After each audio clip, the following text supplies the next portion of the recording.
This is a big day. It's a pardon day for a very important beast.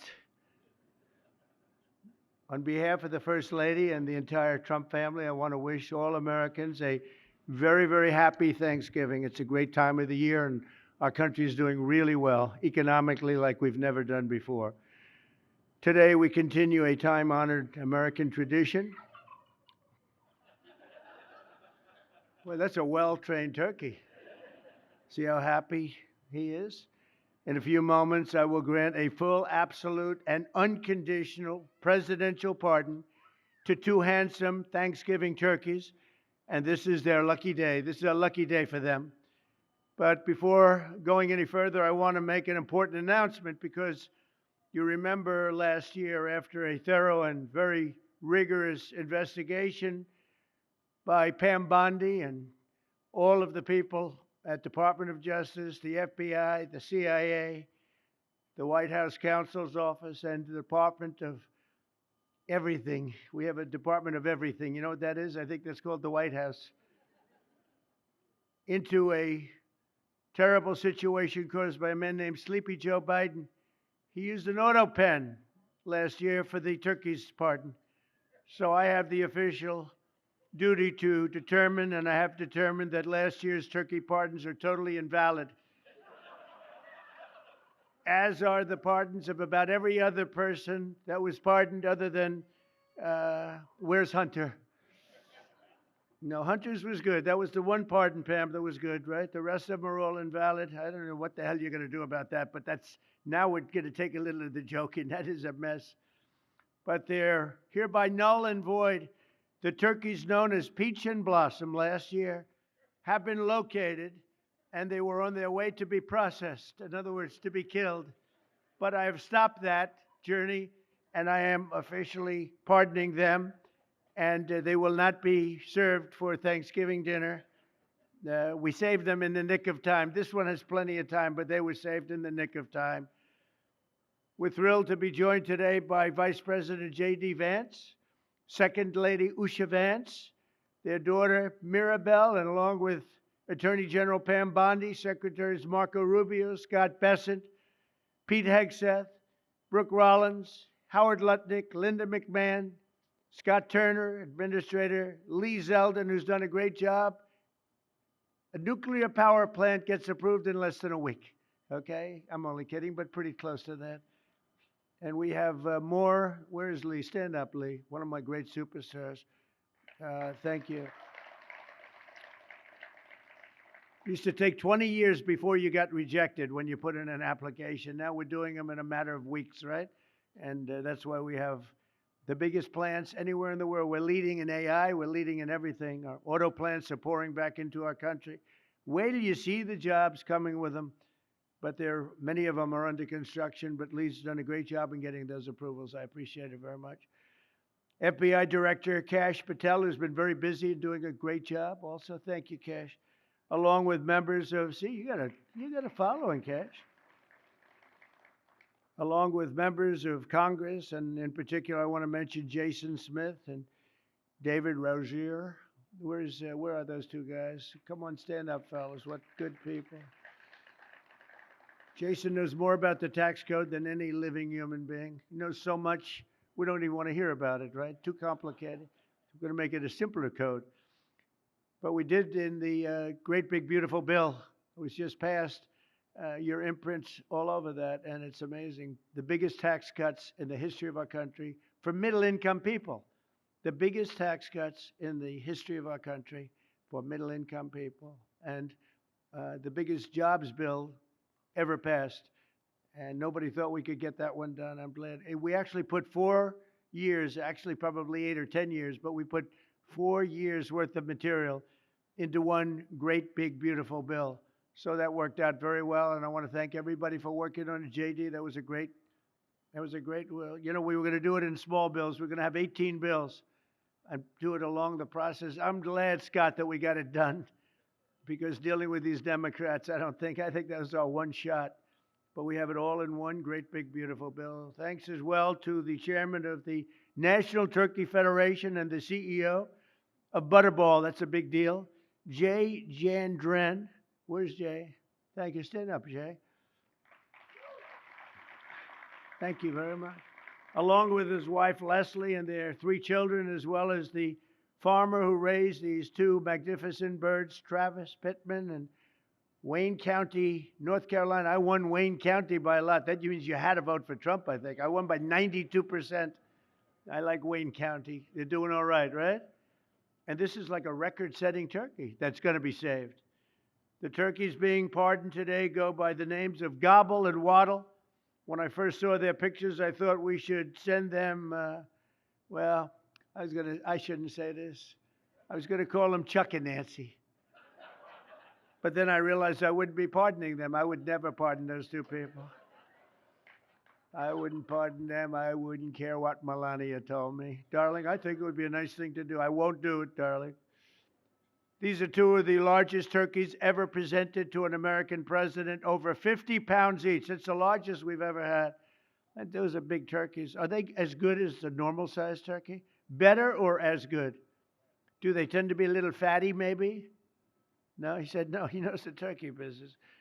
Anyway, despite their size, Secretary Kennedy has formally certified that these are the first ever Maha turkeys. I don't know if I agree with that. These are Maha. In other words, they could be fat, but they're still Maha. They've been fattened on a steady diet of grass, beef, to allow the smoothies and all of the other things that they've been eating for this occasion. This was a really big occasion.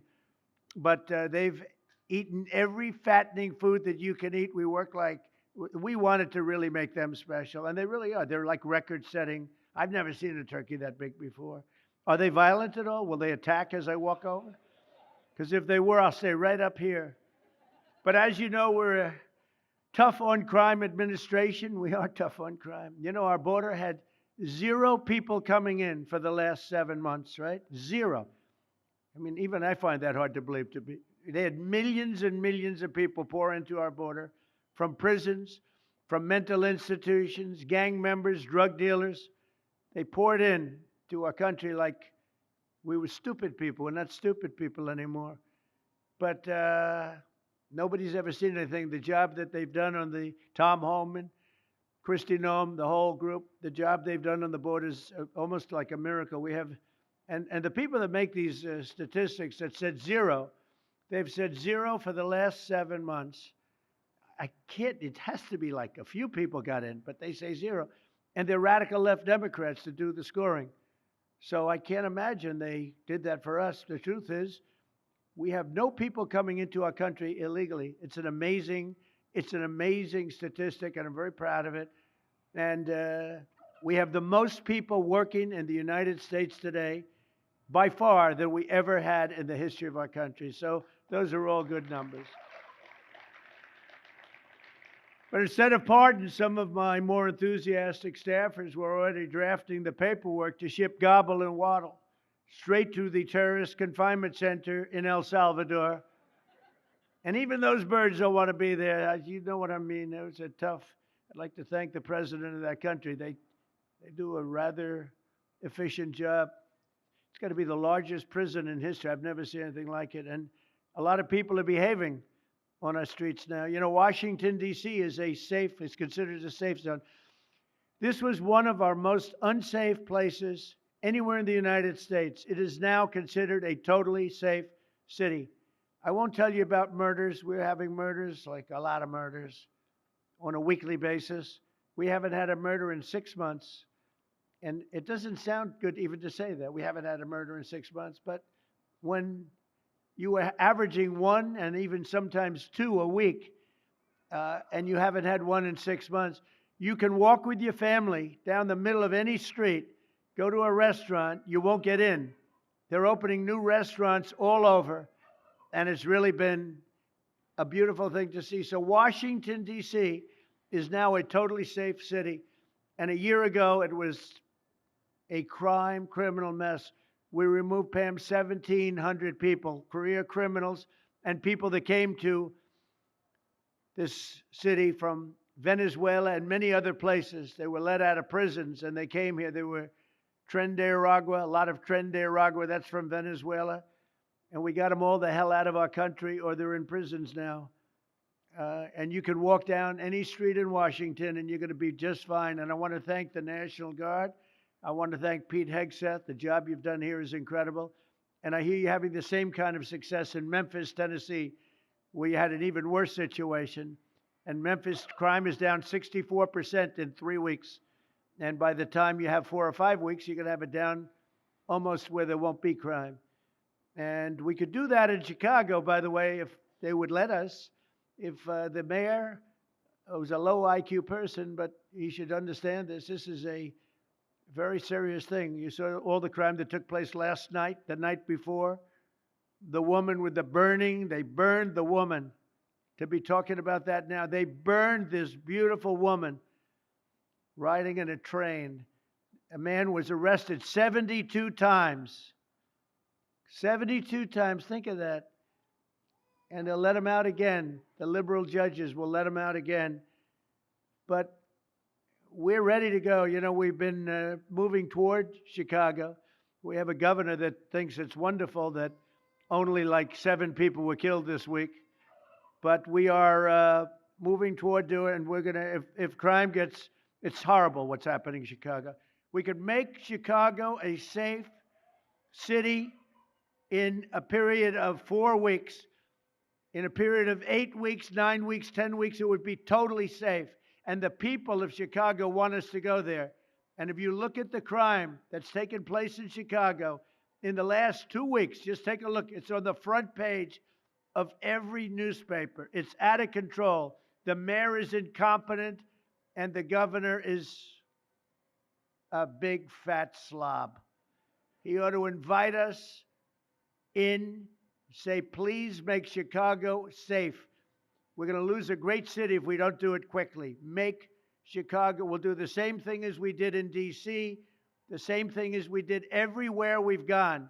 It's become almost instantly safe. And I want to do it in Chicago. So Governor Pritzker, if you're listening, let's get your act together. Invite us in. We're going to make your place so safe. You're not going to have these crimes that are making the newspapers and the front page of every newspaper and television story, news story. We'll make Chicago a safe place very quickly. I looked at the various cases, granting mercy, discovering that the terrible trauma that everyone's going through. And I had a little bit of a Pritzker joke. I was going to talk about Pritzker in size, but when I talk about Pritzker, I get angry because he's not letting us do the job. So I'm not going to tell my Pritzker joke. They have a very cute little joke, you know. Some speechwriter wrote some joke about his weight, but I would never want to talk about his weight. I don't talk about people being fat. I refuse to talk about the fact that he's a fat slob. I don't mention it. On a more serious note, as we gather around the dinner table, I'd like to lose a few pounds too, by the way. And I'm not going to lose it on Thanksgiving, I can tell you that, because I'm going to have a turkey, but it's not going to be that one. I hope all Americans will have the chance to enjoy the fellowship of family and friends and renew our faith in God's providence. 1 year ago, we were a dead country 1 year ago. The King of Saudi Arabia said it to me. He said it to me actually 4 months ago when I was in Saudi Arabia, Qatar, UAE. He said, you know, 1 year ago, the United States was a dead country, and now you've got the hottest country anywhere in the world that do. We're the hottest country. We have $18 trillion being invested. As of now, we're not even close to being 1 year. The most ever was $2 trillion for a certain country I won't name when during the last administration. In 4 years, they had less than $1 trillion being invested in the country. In 9 months, we have over $18 trillion. It's a number that nobody has ever even thought possible. And that's in building plants and building so many things, investments in our country. Nobody's ever seen anything like it. But we have more people working. We have more people praying. The churches are coming back. I don't know if you've been reading that story, but religion is coming back to America. Some people say, oh, why would you mention that? To me, that's a big deal. And this Thanksgiving, we're also making incredible strides to make America affordable again. Walmart announced that the cost of their standard Thanksgiving meal is 25% lower than just 1 year ago. That's a big deal. According to the USDA, the price of Thanksgiving turkey is down 33% from its Biden era highs. Potatoes are down 13%. Ham is down 15% compared to last Thanksgiving. So we are down to a level that we haven't seen in a long time. Egg prices are down 86% since March, and gasoline will soon be hovering around $2 a gallon. Under our leadership, we passed the largest tax cuts in history, the largest spending cuts in history, the largest regulation cuts in history, and we have fully secured our southern border. I've also ended 8 wars in 9 months, and we're working on that final war. It's not easy, but I don't know. I think we're going to get there. 25,000 soldiers, Ukraine, Russia. In the last month, 25,000 soldiers have died. So I think we're getting very close to a deal. We'll find out. I thought that one would have been gone quicker. We did 8. I thought that would have been an easier one, but I think we're making progress. In less than 1 year, we've accomplished more than most other administrations have accomplished in 8 years. And this is a very special Thanksgiving. We thank God for his many blessings and the great success that this country has seen in the short period of time. We draw strength from the love of family and friends, and we express our undying gratitude for the men and the women of the United States Armed Forces. We love them.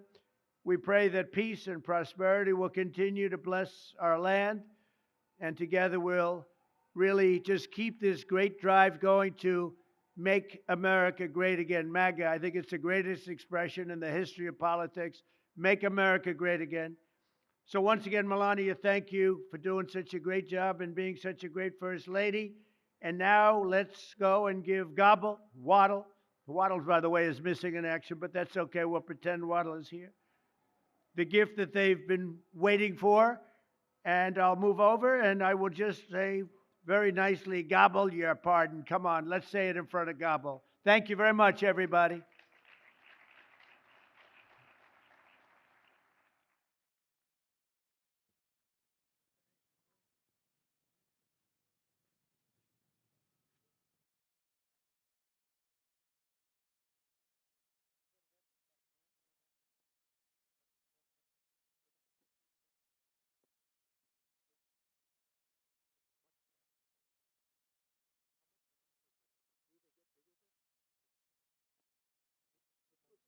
It looks like a rather violent bird. It's hard to play. Anyway, are you ready? Gobble. Oh, there you go. I just want to tell you this, very important. You are hereby unconditionally pardoned. He said, praise the Lord. Praise the Lord. There you go. You're Beautiful. That's great. Beautiful. Well, it's nice. Who would want to harm this beautiful bird? That's great. That's great. Thank you very much. Fantastic job. Thank you very much. Thank you. Thank you very much, everybody.